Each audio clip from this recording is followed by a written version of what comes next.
샬롬. 오늘은 예수님이 하신 사역 두 번째 왕의 신하의 아들을 말씀으로 고치신 것에 대해서 증거하기를 원합니다. 요한복음 4장 말씀처럼 예수께서 이르시되 가라 내 아들이 살아있다 하시니 그 사람이 예수께 하신 말씀을 믿고 가더니 이 말씀처럼 예수님이 하신 말씀을 통해서 치유와 회복의 역사가 나와 여러분 주변 사람들에 다 있기를 원합니다. 그래서 오늘 우리가 나눌 말씀은 간절한 열심은 무엇인지, 그리고 어리석은 열심은 어떤 것인지, 그리고 예수님 말씀에 순종한다는 것이 내가 이해하지 못하도 순종한다는 것을 증거하기를 원합니다. 그럴 때 은혜로운 응답을 받으며 내가 기도한 것 외에도 그 목적, 치료라는 목적 외에도 하나님 주시는 구원까지도 선물로 받는다는 것을 증거하며 위로와 소망받기를 원합니다. 오늘 첫 번째 요한복음 4장 46절에 예수께서 다시 갈릴리 가나에 이르시니 전에 물로 포도주를 만드신 것이라. 금요일 사랑방 예배에서 예수님이 하신 첫 번째 사역, 기록된 35가지 사역 중에 첫 번째 사역에 대해서 증거했습니다. 이 예배 실황이 또 유튜브에 올라올 테니까 꼭 들으시고 은혜 받으시면 이 시리즈로 준비되는 말씀에 더욱더 이해가 될 겁니다. 그래서 성경은 그 첫 번째 사역과 이어진 사역이라고 이렇게 되어 있습니다. 물로 포도주를 만들었던 그곳인데 가나에 왔는데 그곳에 왕의 신하가 있다는 것입니다. 근데 그의 아들이 병들었다는 것입니다. 그 당시 왕의 신하, 무엇을 상징할까요? 왜 왕의 신하라는 단어를 넣었을까요? 그것은 그 당시에도 사람이 사는데 권력을 가지고 재물을 가지고 왕의 신하의 역할을 할 수 있는 충분한 남과는 다른 높은 지식을 가진 사람 것입니다. 여러 가지 말로 표현할 수 있겠지만 세상 살아가는데 아무것도 불편함이 없는 아쉬운 것이 하나도 없는 사람입니다. 그런데 이런 그렇게 불편한 것이 없는 현대말로 금수저 같은 사람인데 이 사람이 예수 그리스도의 얘기를 들었습니다. 물로 포도주를 만든 것. 이것은 초자연적인 현상이잖아요. 그래서 단순한 예수 그리스도라는 분이 어떤 분인지 단순한 믿음의 소유자가 있었습니다. 그런 왕의 신하가 병든 아들이 생겼다는 것입니다. 어떻겠습니까? 세상적으로 갖출 것을 다 갖췄으니까 그가 처리한 바모대로 의사를 불렀을 거고 좋다는 약물은 다 했을 거고 때로는 또는 영적을 처리한다고 무당을 불렀을 거고 다 해봤을 겁니다. 그런데 치료가 되지 않고 아이는 점점 병세가 악화됐습니다. 그러니까 그가 신하를 부를 수 있는데 그가 예수께서 유대로부터 갈릴리로 오셨다는 걸 듣고 가서 청하되 내려오셔서 내 아들의 병을 고쳐주사 하니 그가 자녀에 향한 불같은 사랑, 열정이 있었던 것입니다. 왜 그랬을까요? 지금 요한이 서른길에서 물로 포도주를 만든 곳이라 해서 그 당시 많은 사람들이 물로 포도주를 만든 가나안 혼인잔치의 이적에 대해서 듣고 보았던 것입니다. 그래서 그는 수없이 많은 예수님께 다시 갈릴리 온다는 걸 들었을 때 참 놀라운 것은 그 표적을 보고 들은 사람이 많은데 지금 급한 이 왕의 신화만큼은 예수님만이 마지막 소망이라고 달려든 것입니다. 그 당시에 절망적인 사람이 이 왕의 신하 딱 한 사람만이었을까요? 아니었을 겁니다. 부부 간의 관계든 사람 간의 관계든 질병의 관계든 물질의 관계든 인생 살아가면서 문제없는 사람 없는 거 우리는 보게 됩니다. 참 많은 막다른 상황에 있는데 이 왕의 신앙만큼은 아주 단순한 믿음이라고 그랬지 않습니까? 해결이 안 될 때 예수님만이 마지막 소망일 거란 단순한 소망을 가지니까 예수님께 달려온 것입니다.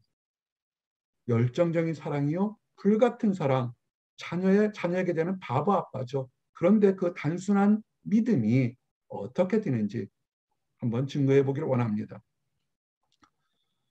단순한 믿음을 달고 왔는데 예수님께서 그 사랑 많은 예수님께서 그래 가자 내가 가서 안수해서 고쳐줄게 이런 것이 아니라 4장 48절에 어떻게 보면 뜬금없이 너희는 표적과 기사를 보지 못하면 도무지 믿지 아니하리라. 이 얘기를 왕의 신하한테 하는 얘기입니까? 왕의 제자들한테 하는 얘기입니까? 나와 여러분들에게 그 당시 사람에게 하는 얘기인 겁니까? 잘 생각해 보시면 깨달을 수 있습니다. 요한복음에서 표적을 한 것, 표적과 기사를 행한 것은 이따도 다시 한번 마무리 시간에 정리하겠지만 예수님의 실체가 참된 아이덴티티가 무엇인지를 증거하기 위해서 표적을 한 것입니다.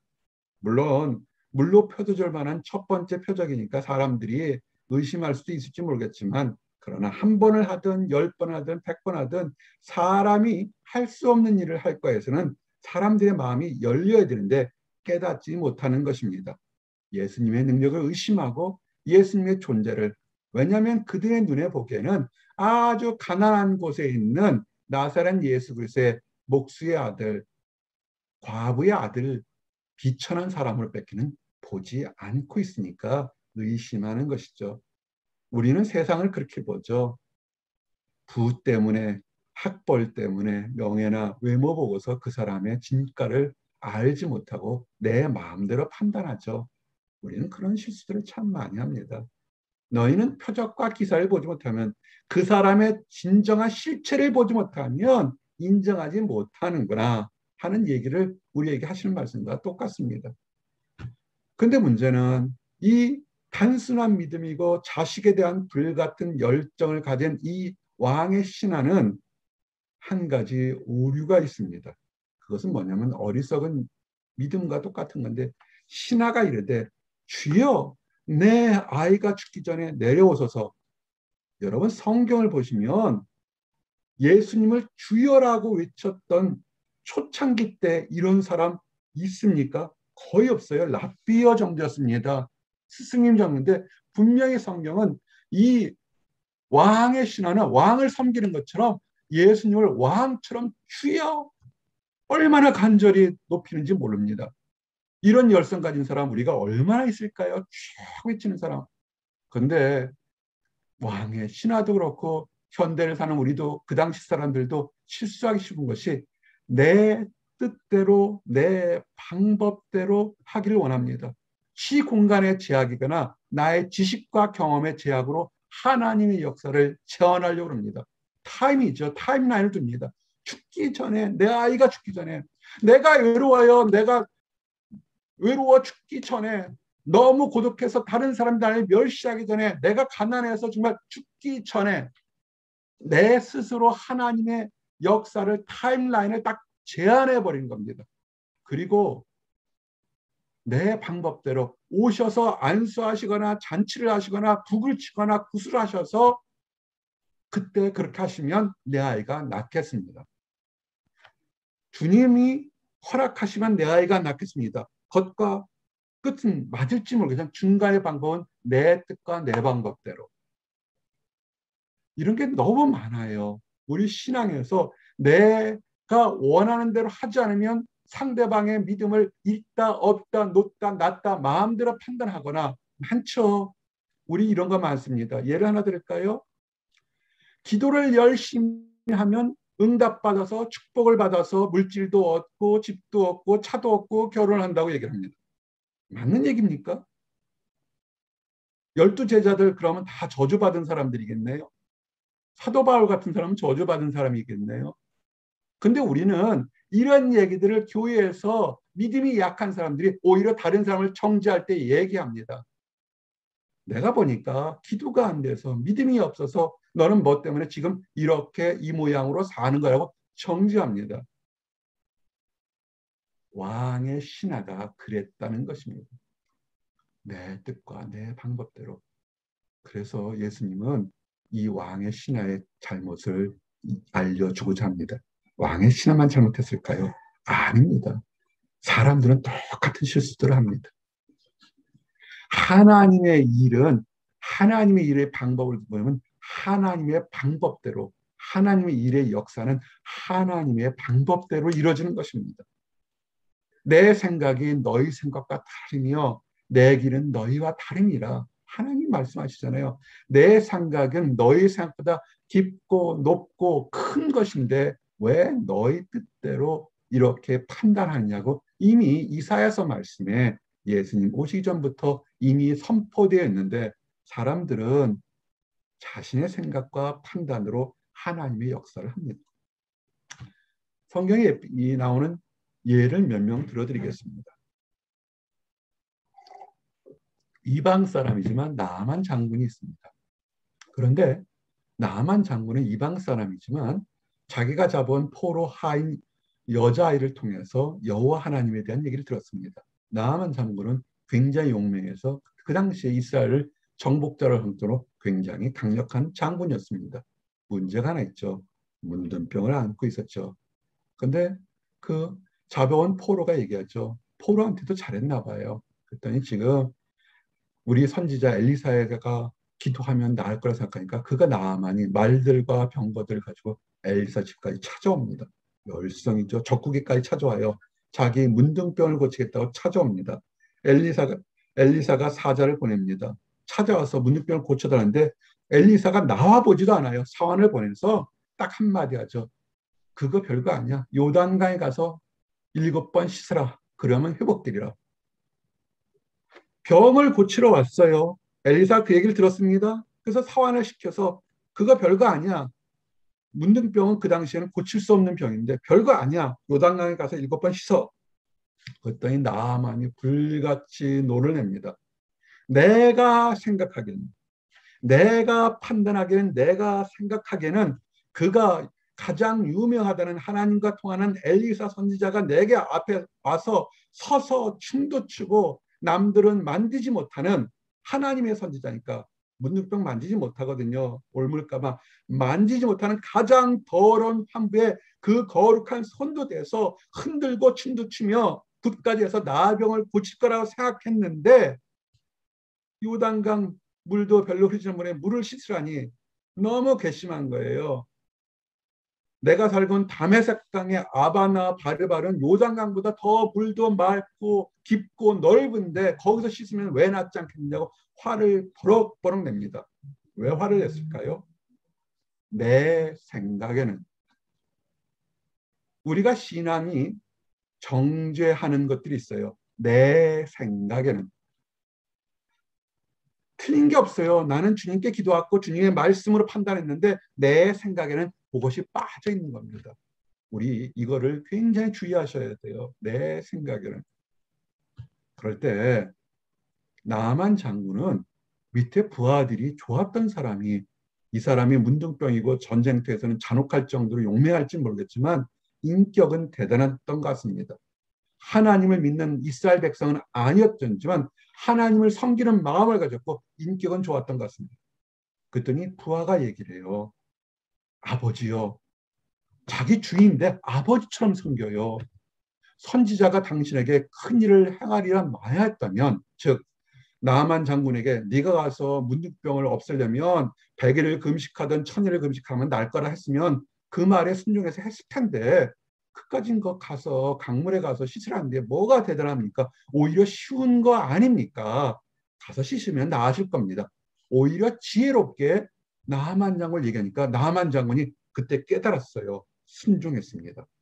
그래가지고 요단강에 들어가서 한 번 그대로 있죠. 2번 화가 나죠. 3번 그대로 있으니까 내가 내 고향에 가서 씻는 게 낫겠다. 근데 순종해요. 깨닫지 못하고 이루어지지 못하고 응답이 없는데 4번, 5번, 6번 응답이 오지 않습니다. 근데 그래도 한 번 더 순종합니다. 7번, 6번째까지 더럽고 자기 자신도 쳐다보기 싫었던 문둥병의 상처들이 다 있었는데 마지막으로 한 번 더 7번 순종해서 나왔는데 그냥 나은 게 아니라 어린아이 살처럼 아주 보드랍고 깨끗하고 너무 놀랍게 치유받는 걸 보게 됩니다. 여러분, 하나님의 역사는 내 생각을 내려놓고 하나님의 방법에 순종하는 것입니다. 하나님께서 우리 주님 예수님께서 많은 사람들을 사랑했지만 또 이너서클이 있었죠. 예수님이 특별히 사랑하는 마리아, 마르다, 나사로가 있었습니다. 근데 나사로가 죽었어요. 죽는 걸 알면서도 바로 가지 않으세요. 4일이 지난 후에 갑니다. 냄새가 썩을 때쯤 갑니다. 마르다가 예수님께서 오시니까 울면서 쫓아서 울죠. 주님이 여기 계시면 보세요. 마르다도 예수님을 주님이라고 표현해요. 왕의 신하도 주님이라고 표현하고 랍본이라고 그러지 않습니다. 주님이라고 표현합니다. 내 오라비가 죽지 아니할 겁니다. 마르다의 믿음은 좋아요. 주님은 어떠한 병도 고칠까는 확신을 가진 게 마르다입니다. 그래서 자기도 알지 못하는 묘한 얘기를 하죠. 주께서 무엇이든지 하나님께서 구하는 것을 하나님 주지 않아야다. 이게 마르다가 이게 말이 무슨 말인지 본인이 알고 하는 것가요? 지금 제대로 알지 못하고 하는 말입니다. 그래서 예수님께서 얘기를 하죠. 나사로가 어디 있느냐? 그랬더니 무덤에 가죠. 그때 돌을 옮겨 놓으라 그럽니다. 조금 전까지만 해도 마르다가 주님께서는 지금이라도 원하시면 무엇이든지 할 수 있습니다라고 얘기를 했어요. 믿음의 고백을 했는데 예수님이 다가가시고 그럼 돌을 옮겨 놓으라 그랬더니 내 생각에는 이거는 안 될 겁니다. 왜냐하면 이미 죽은 지 사흘이 돼서 냄새가 이 돌문을 가득 따인 냄새 밖으로 돌문 밖으로도 썩은 냄새가 나는데 이거는 어떻게 살리시겠습니까? 숨이 꼴까닥하는 병자 같으면 안수하시면 나을지 모르겠지만 이것은 안 되겠지 않겠습니까? 그래서 예수님께서 말씀하시죠. 내 말이 내가 믿으면 하나님의 영광을 보리라. 내 믿음대로 내 판단대로 믿는 것이 아니라 내 말을 믿으면 예수님의 말을 믿으면 영광을 보리라. 우리의 막히고 답답하고 어려운 환경 속에서 나의 판단과 경험과 지식으로 판단하는 믿음이 아니라 단순할지 모르겠지만 주님의 말을 믿고 나가기를 원합니다. 우리를 보호하신다고 생각하고 선포하셨으니까 우리는 주님의 자녀라고 믿고 나가기를 원합니다. 그래서 예수 얘기하죠. 하나님께 기도하면서 예수님이죠. 아버지여 내 말을 들으신 것을 감사합니다. 우리 주님과 하나님 아버지는 서로 교제하고 그 말을 믿고 따르는 순종하는 관계에 있었던 것을 기억하십시오. 그러면서 돌을 옮겨라. 돌을 옮겼죠. 이제 마르다가 그 다음에 순종을 합니다. 큰 소리로 나사로가 나오니 썩어서 냄새난 나사로가 죽음에서 부활해서 살아서 동동매어서 혼자는 나왔으니까 깡충깡충 뛰면서 나왔죠. 그 예수님이죠. 죽어서 썩었던 냄새했던 나사로가 살았으니까 이제는 풀어서 놓아주라. 우리가 믿음이 있어서 이 나만도 그렇고 마르다도 그렇고 가장 먼저 달려가서 놀라운 믿음을 표시합니다. 그러나 결정적인 순간에 내 생각에는 내가 보기에는 이런데 이거는 아닌 것 같습니다라고 합니다. 우리 예수님은 어떻게 했을까요? 겟세마네 동산에 마지막에 잡히기 전에 주의 제자들과 만찬한 다음에 그가 기도하죠. 제자들에게도 깨어서 나를 위해 기도하라. 그러면서 제자들이 잘 때도 땀이 피처럼 떨어질 때 아버지여 만일 아버지 뜻이거든 이 잔을 내게서 옮기시옵소서. 그러나 내 원대로 마시옵고 아버지의 원대로 되기를 원하나이다.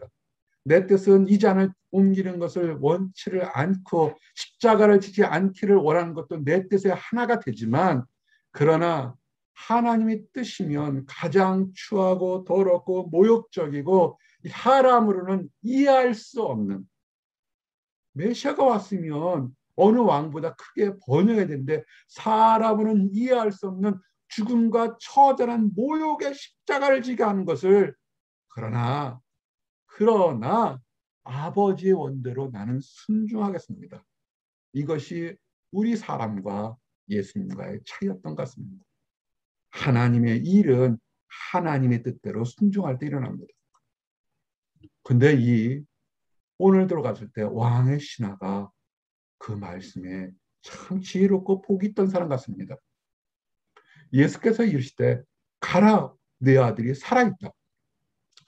쫓아가서 안수해서 그 물을 들어서 포도주로 만드는 어떤 역사도 아니고 그 왕의 신하에게 딱 한마디 하죠.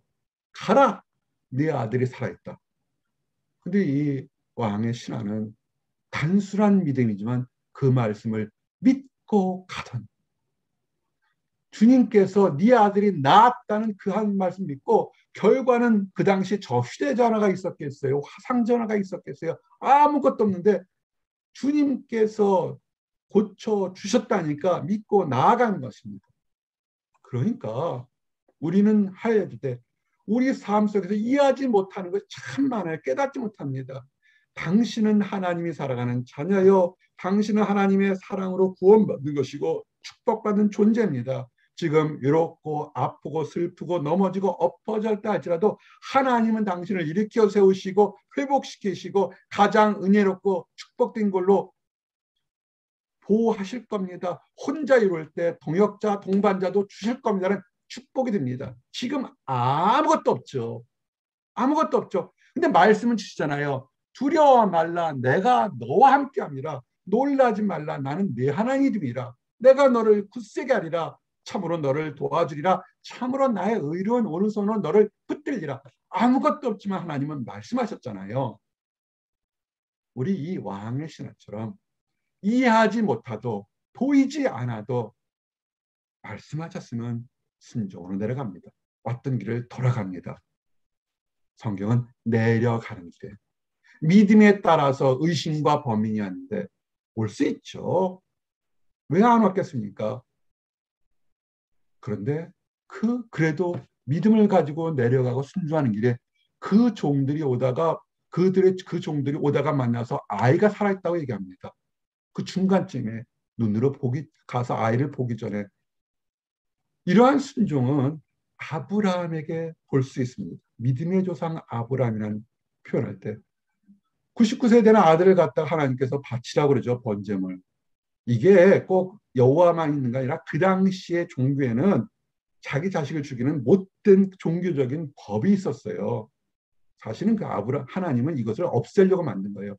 바치라 그러니까 아브라함이 얼마나 놀랬겠습니까? 이제는 더 이상 자식을 낳을 수도 없고 자식을 이 나이에 낳은 것도 기적 중에 기적인데 그런데 순종하죠. 그래서 그것도 바로 잡아 죽일 수 있는 게 아니라 사흘 길을 가야 됩니다. 사흘 길을 갈 때 아브라함의 마음은 칼끝을 위로 걷는 칼나루를 걷는 정말 처절한 심정이었을 겁니다.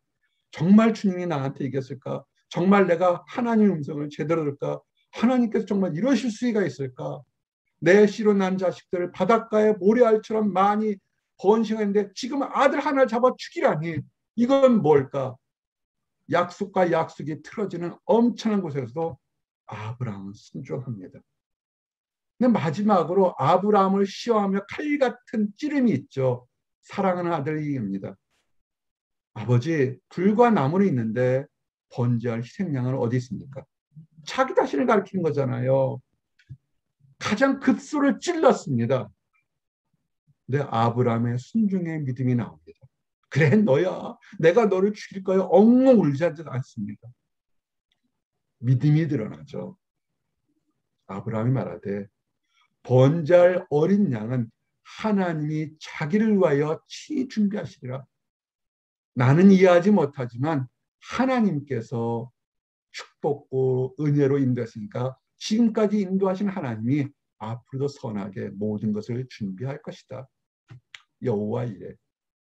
하나님이 미리 준비하신 나와 여러분들에게 여호와 이레가 있습니다. 그런데 번제물을 준비를 다 하고 불 준비를 다 했는데도 양은 없습니다. 아들밖에 없죠. 그래서 눈을 감고 아들을 잡으려 할 때 하늘에서 급하게 소리 나죠. 그 아이에게 손을 대지 마라. 내가 독자까지 사랑하는 하나님께서 이제 안다고 얘기합니다. 몰랐을까요? 칼을 들었을 때만 알까요? 아니죠. 다 알고 있었죠. 그래서 그 말을 들어보니까 아브라함의 눈을 들어 살펴본즉 한 수양이 뒤에 걸쳐 있는데 수풀에 걸려 있어요. 도망도 못 가도록 딱 미리 예배해 놓으신 것입니다. 여러분, 우리가 외롭고 실패하고 인정받지 못한다 할지라도 하나님은 은혜롭게 인도하실 겁니다. 이 땅에서 회복시켜 주실 겁니다. 설사 이 땅에서 평생 동안 살도록 다른 사람들이 갖지 못한 것을 누리지 못한다 할지라도 난 사람이 갖는 거 다 누리지 못한다 할지라도 우리는 천국에서 누릴 수 있다는 것을 아셔야 됩니다. 여호와 이래 나와 여러분들에겐 천국을 예비하셨고 이 땅에서도 천국까지 가는 길을 올바르게 가도록 좋은 목자들, 좋은 말씀들, 좋은 친구들, 좋은 동역자들이 그 길을 예비하셨던 걸 믿고 나가시기 바랍니다. 그래서 여호와 이래처럼 이 왕의 신하가 집에까지 가기 전까지 그러면 얼마나 범위에 심했을까 봐. 믿음이 단순하다고 하지 않습니까? 넘어질 수 있죠. 실축할 수 있죠. 가다가 착 빠져서 내가 미쳤지. 예수님이 그렇게 말씀하셔도 예수님 끌고서 왔어야 되는데. 근데 그런 것을 할까 봐 왕의 신하들이 만나서 났다는 얘기를 중간에 듣죠. 그제서야 깨닫습니다. 왜 물었을까요? 그 낫기 시작한 때를 의심하지 않았으면 달려가서 우리 아들 살았구나 할렐루야 하고 있을 텐데 물어요. 언제쯤 낳니? 왜 이걸 물었을까요? 왜 언제쯤? 어떻게 낳느니가 아니라 언제쯤 낳니라 묻죠. 7시라고 그러죠. 오후 3시쯤 되겠죠. 그때 열기가 떨어졌습니다. 그렇습니다. 그제서야 왕의 신하가 깨닫습니다. 바로 내 아이가 살아있다 하신 그때 그 순간에 이미 열기가 떨어진 걸 알고 그때부터 이 왕의 신하가 아하 예수님이 정말로 이 병을 고쳐주시라고 본인뿐만 아니라 그 집안이 믿었다는 것입니다. 자, 그럼 여기 믿었다는 것이 어떤 의미가 있었을까요? 왜 예수님께서는 이 두 번째 사역을 할까요? 그걸 좀 더 구체적으로 설명하고 마무리하겠습니다. 사랑방 시간에는 증거했지만 다시 한번 부연해서 증거합니다. 예수님은 일반적인 사역과 초자연적인 사역들을 했습니다. 일반적인 사역들은 제자들과 함께 또는 마르다 마리아 집에 가서 식사도 하시고 교제도 하시고 말씀을 증거하고 또는 세리의 집에도 가고 주인의 집에도 간 일반적인 사역들을 참 많이 하셨습니다. 회당에서 가르치시고 초자연의 사역, 작은 목자가 증거하는 시리즈로 준비하는 35개의 초자연적 사역은 사복음서에 따라서 이적 또는 표적으로 기록되어 있습니다. 마태복음, 마가복음, 누가복음에서는 이적, miracles, wonders로 표현됐습니다. 그 당시 단어는 dynamis, 힘과 능력이죠. 마태, 마가, 누가복음에서는 이렇게 사람이 할 수 있는 힘과 능력을 행하시는 이가 누구인가를 중점적으로 증거한 것이고 특별히 요한복음에서는 이 이적이라는 표현 단어를 한 번도 쓰지 않았습니다. 세메이온, 사인, 표적이라고 사인한 표적을 17번 요한복음은 아주 선택적으로 사용했습니다. 히브리에서 나오는 하나님께서 이 땅에 징표를 줘서 메시아가 올 때는 그 징표의 사인을 갖다가 요한복음에는 특별히 17번 집중적으로 써서 그래서 요한복음은 표적의 책이라는 별명이 붙을 정도로 그렇게 썼습니다. 이유가 뭘까요? 이것은 예수님께 가신 두 번째 표적이라는 그 뜻이 뭐냐면 일어난 해프닝, 물로 포도주를 만들었거나 왕의 신하를 말씀을 하셨던 그 치유의 역사 그것을 보는 것이 아니라 그것을 행하시는 분이 누구신가? 그냥 나사렛에서 온 예수가 아니라 그것은 하나님의 아들이라는 것을 기록한 것입니다. 요한복음 20장에 부연해 있는 것처럼 이 책에 기록되지 않은 다른 표적도 많이 행하였으나 그러나 이를 한 것은 예수께서 하나님의 아들 그리스도이심을 믿게 하고 또 너희로 믿어서 힘과 생명을 얻기를 한 것입니다.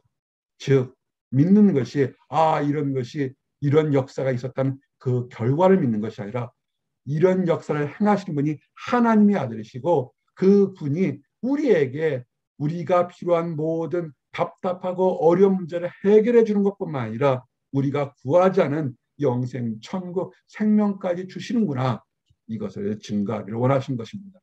그래서 이 두 번째 표적은 이것은 예수께서 갈릴리에 오신 두 번째 표적이라 두 번째 공개적으로 예수님은 하나님의 아들이시고 이것을 믿음으로 그 사람들이 구원받았다, 믿었다는 것은 그로 인해서 그들이 생명의 자녀들이 되는 축복을 받았다는 것을 증거한 것입니다. 이제 말씀을 정리합니다. 35개의 사역들을 앞으로 계속 증거할 겁니다. 오늘은 그 두 번째 순서입니다. 왕의 신하의 아들을 고쳤는데 열정도 있고 단순한 불같은 믿음도 있었습니다. 어쩌면 현대를 사는 우리 어떤 사람들보다도 정말 비교하기 어려울 정도로 불같은 믿음의 소유자 중에 한 사람일 수도 있습니다. 근데 현대를 사는 우리도 나만 장군도 마르다도 이 왕의 신하도 실수한 것처럼 하나님의 역사를 기다리고 간구할 때 내 방법대로 내 뜻대로 내가 제안하는 장수와 시간에 따라서 제안하는 하나님의 사역을 제안하는 안타까운 어리석음을 행한다는 것입니다. 하나님의 일은 하나님의 역사는 하나님의 뜻대로 순종할 때 이루어지는 것입니다. 그럴 때 우리는 기도한 것 외에도 놀라운 구원과 하나님이 예빈 더 나은 축복을 받게 되는 것입니다. 아브라함이 깨닫지 못할 때 순종할 때 그가 열국의 아비요 믿음의 조상이라는 그 누구도 갖지 못하는 축복을 받은 것처럼 사랑하는 성도 여러분, 우리는 이해하지 못할 때가 있습니다. 왜 내게 이런 환난과 어려움과 두려움과 모멸과 창피가 있을까요? 그렇지만 우리를 버리시 않는 하나님의 말씀을 믿고 한 걸음 한 걸음 나갈 때 잘했다 칭찬받는 그런 나와 여러분이 되기를 원합니다. 기도하시겠습니다. 하나님 감사합니다. 가라 내 아들이 살아있다 말씀을 선포하실 때 아버지 이 왕의 신하가 믿고 나아간 것처럼 우리가 깨닫지 못하고 우리가 이해하지 못한다 할지라도 수없이 많은 축복의 말씀들을 우리에게 주셨사오니 그중에 한 토막 한 말씀을 믿고 이 땅 살아가서 은혜롭게 살도록 허락하여 주시옵소서. 아버지 단순한 믿음이요 깨닫지 못하고 이해하지 못해도 순종하는 믿음으로 우리가 구하지 않았던 구원과 영생과 천국을 주셨던 것처럼 기쁨을 주셨던 것처럼 아직 하나님을 알지 못하는 많은 사람들도 이 축복과 이 기쁨을 다 누리기를 원합니다. 아버지 그들을 사랑하셔서 하나님의 아들을 이 땅에 보내시고 십자가를 지게 하신 감사합니다. 그 하나님을 알지 못하고 대적하는 사람들도 이제는 돌아서서 축복의 대열에 함께 동참할 수 있도록 인도하시고 먼저 이 축복을 발견한 우리들이 그 안타까운 사람들을 위해서 사랑의 손을 내밀도록 허락하여 주시옵소서. 그래서 함께 축복의 대열에 다 동참하도록 인도하여 주시옵소서. 늘 감사드립니다. 예수 그리스도 이름 받들어 기도드렸습니다. 아멘.